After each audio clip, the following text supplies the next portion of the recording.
Inflation has dropped to 5.3% in March from 5.6% in February. This is welcome news as consumers continue to feel the pinch from high fuel and food prices.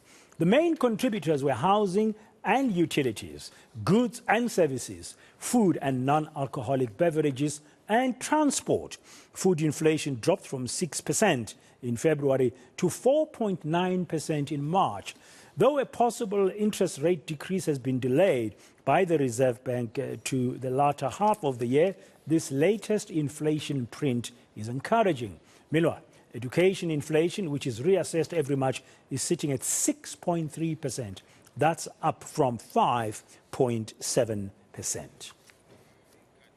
Old Mutual chief economist Johan Els says the Reserve Bank needs to reconsider reducing interest rates to avoid negatively impacting other sectors of the economy.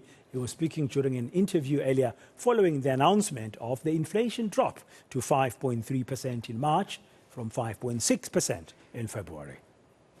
It would be an error to wait until we get to 4.5 and then for it to stay there for a few months. I think in the path towards getting towards 4.5, we should begin considering that interest rate decrease, because we're killing off large parts of the economy, the consumer goods inflation numbers that have drifted below, substantially below the 4.5% already. So because we see some increases in petrol prices, we see increases in, as you mentioned, education, but also recently the higher medical aid tariff increases.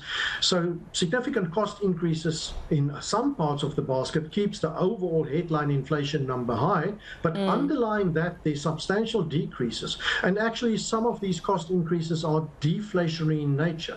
You and I have got, I assume, a limited monthly budget. We spend more on education and fuel, etc. So we have less to spend elsewhere, and that keeps a lid on other price increases. So we have to take that into account. You kill off some of the economy if you don't start thinking about interest rate decreases when you're still moving towards the target.